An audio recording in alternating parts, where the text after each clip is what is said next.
Is this taken? I'm not really talking to anyone, you guys. I just wanted a cool intro, but that's not happening. Okay, straight to business, you guys. I've been wanting to get into reading vlogs for a while now. I recorded myself reading 3 books, and then, to my surprise, just my fucking luck, my phone got stolen. I didn't back the videos up or any of my other pictures that I recently took. Okay, first reading vlog is gonna be a Colleen Hoover read. I'm 140 pages in.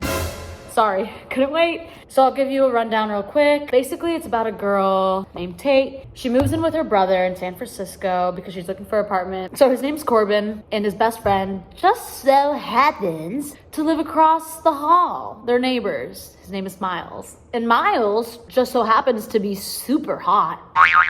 And Tate just so happens to be really attracted to him.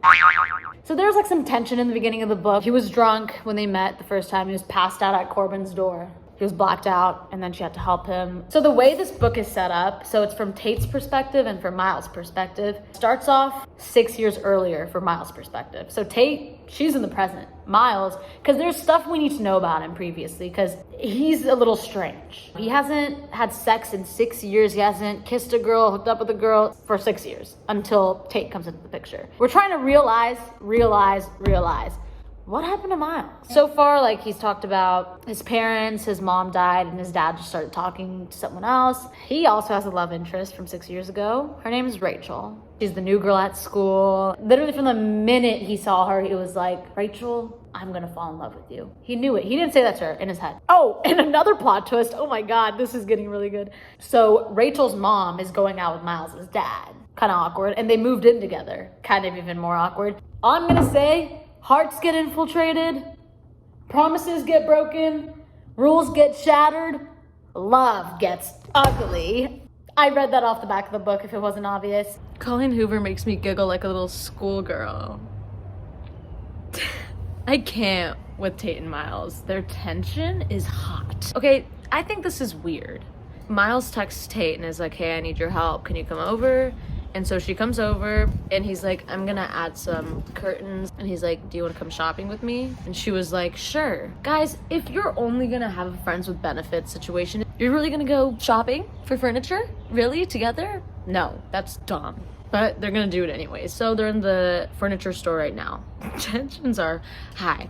So he really wants to kiss her. So they go behind this like screen and then he's like, I've been wanting to kiss you ever since you walked into my apartment. And she was like, you have incredible patience. And then he goes, this is when I have to put the book down. He goes, well, if I had incredible patience, you wouldn't be here right now.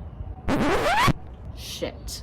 Miles is a smooth operator. I once knew one. It's bringing those feelings back all over again. I know exactly how Tate is feeling. It's a good feeling for now. This type of situation never works. You know, you can't just have casual sex with someone that you find insanely attractive. It just doesn't work. Also, I think my nose is a little burnt. Went to Zolker yesterday, didn't put that much sunscreen on, so I have a really good glow right now. But 50 years from now, they'll turn into wrinkles. Here's a little bit of a tip. If you're a guy and you're just, you know, wanting to just have sex with a girl, don't be a nice guy, just be a dick, be a douchebag, be easy to hate, because now Tate's all in. Hey guys, I'm back. What do I call y'all? The Whovettes?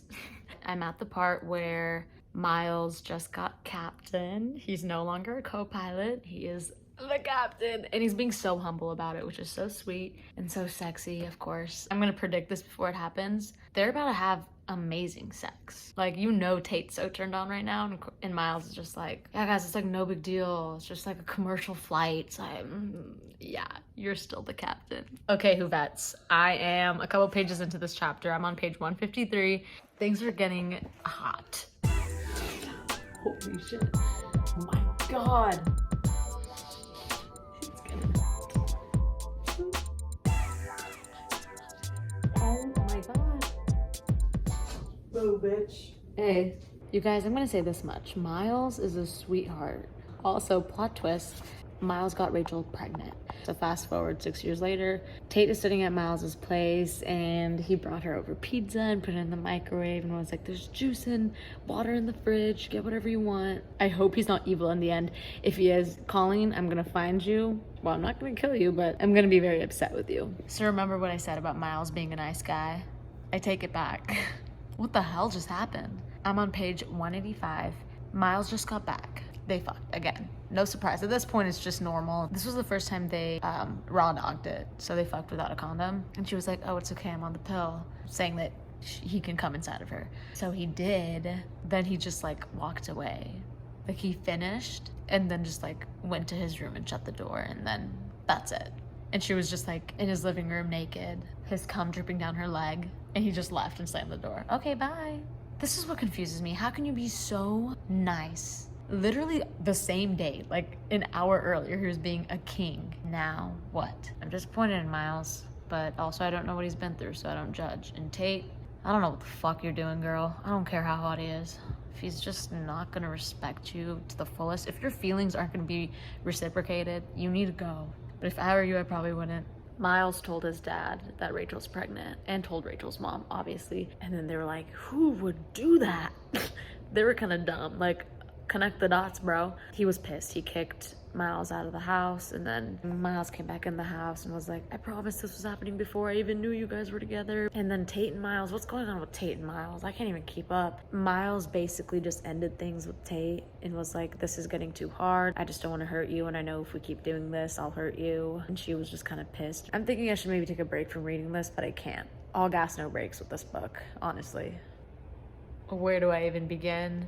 Okay, I guess it's starting to get pretty ugly. Corbin just catches Miles and Tate. Hold up, reverse. Before this love session happened, they didn't talk for a long time after Miles kind of broke things off. One of Tate's friends, Chad, came over to study. Miles saw him go in and they studied for like 3 hours, and then he left. And then Miles immediately came to knock on the door and was like, who was that guy? First of all, Miles has no right to be asking Tate who the fuck Chad is. Corbin was just pissed. How long has this been going on? And Miles was like, for a while. And then he was like, do you love her? And then Miles was like, no, which broke my heart. I feel like I resonate with this book a lot because I feel like Miles is like the last guy I talked to. Emotionally unavailable, but very attractive and sweet when he wants to be. Ugh. What are we gonna do, Tate? I don't know.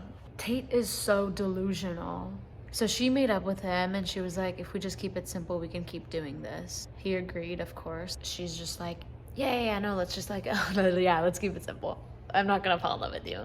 No, I'm already in love with you. But let's switch gears for a second. I love Cap. I don't know if I mentioned Cap, but he is like the doorman, I guess. But like he sits in the elevator and he like pushes buttons for everyone. And Cap is so funny and friendly and cool. Like, I love him and I love their relationship. Oh my God. Okay, Rachel just gave birth. Hello, wake up, America. Miles was in charge of naming the kid if it was a boy, and it's a boy. And you will never believe what he named him. He named him Clayton. The story behind the name Clayton. Rachel was the new girl and Miles was showing Rachel around. And the principal was like, Miles, can you show Rachel to Mr. Clayton's room?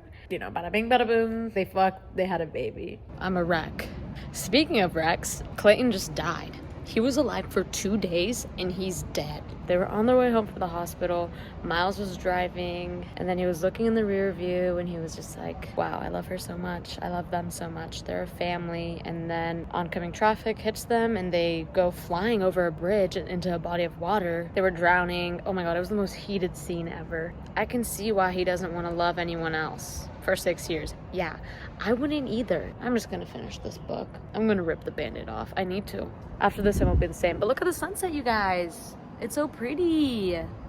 She's so pretty. Okay, what is going on right now? So Rachel went to Miles's apartment. He just got back after 10 days. She was just pissed and started yelling at him and was like, what the hell happened to you? Like, why don't you talk to me? Like, you clearly like love me, but you're saying that you can't? And then he started like bawling, like sobbing uncontrollably. And then while she's comforting him, he just starts kissing her and then, you know, taking her clothes off, being really aggressive. And then he starts moaning Rachel's name. What?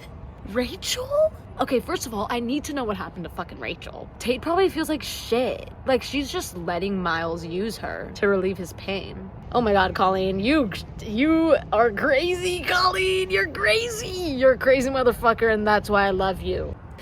Yeah, now I know why this book is called Ugly Love. Oh my god. They're both crying during sex right now, and I don't know why it's making me cry, because Tate's just like, Miles, just finish, while she's bawling. And then he's just like, I'm sorry. But he's like still inside of her. And I'm just like, what the hell? It's heartbreaking. It's devastating. It's ugly. It's over. Okay, it's over between them. I know it. But like what? I read this whole developing beautiful relationship for it to end?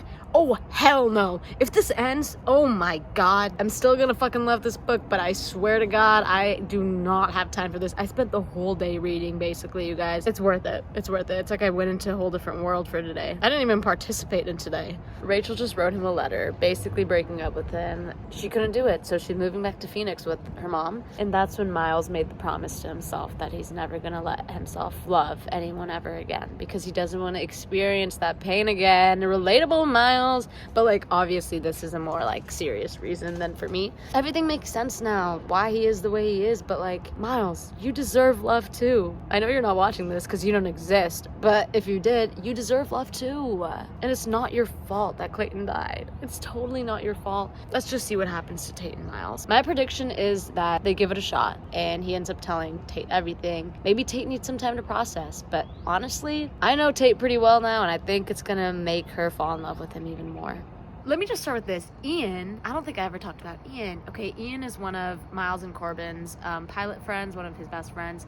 He's an MVP. Cap is an MVP. I haven't read this yet, but chapter 37, we get Rachel's fucking perspective. I've been waiting to hear from this bitch, and I'm so excited. So basically, what Cap told him was, you need to confront your past, you need to move forward, and he's like, you need to go see Rachel and see how she's doing, because Cap knows that Rachel has probably moved on and she's happy now. And Ian talked to him before and was like, you're a fucking idiot. Tate's the only person that's made you feel this way in 6 years and you're just gonna let her go? Yeah. Fucking idiot. It's already dark. I can barely see, but somehow my eyes are fighting the darkness and I can see every word on this page. Okay, I'm starting to talk like Colleen. Oh my god, I need to stop reading so fast. Okay guys, it's 11 o'clock sharp and I finished it. I have to say, I've never been more satisfied with an ending. So he went to go to Rachel's place in Phoenix. He saw her. She has a husband and a kid, which she named Claire. She wanted to name Clayton Claire if Clayton was a girl. So yeah, he like saw this life and like saw that Rachel was happy, and then he was like, how did you do it? How did you get happy? And she was like, of course I was really sad in the beginning, but like, and I'm still sad, but they're just like moments now. And like when I met Brad, like everything changed. That was the first time I felt happiness. Like basically exactly how she felt with Brad is how Miles felt with Tate. And so he was like, I have to win her back. Tate was going upstairs to her apartment. There he was, sitting at her front door. Exactly how they met. Remember when he was drunk? And the reason he was drunk that day when they first met is because his son would have been 6 years old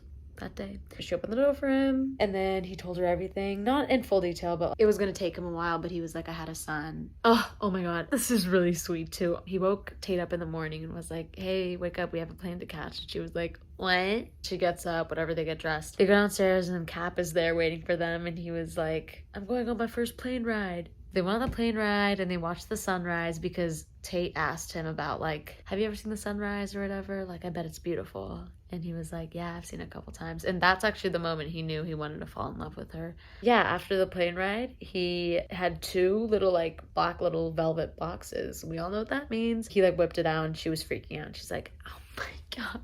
He's like, it's not what you think it is. It was the key to his apartment. He was like, will you move in with me? She says yes. While she's still really excited about that, he whips out the other box. He's casually just like, oh, and also I want you to be mine forever. But he's a smooth operator. I always knew he was. They end up getting married. Corbin and Ian are Miles's best men, of course. And oh, this was my favorite part. Miles was at the altar and Corbin just leans in and goes, you've met all my standards. Like, I'm happy it's you that's marrying her. In the epilogue, they have a kid and they end up naming her Sam after Cap because his real name is Samuel. They're family. I knew everything would work out in the end. And then I think the last sentence of the book was, it's moments like these that make the ugly love worth it. And she's right. I really highly recommend this book. I loved it. Colleen Hoover, if you ever watch this, I love you and I love Miles. He's my new book crush. If you guys stayed with me till the end of this video, thank you so much. And you're welcome, because that was a performance. That was an emotional roller coaster, and I can't wait for my next book. It's gonna be awesome.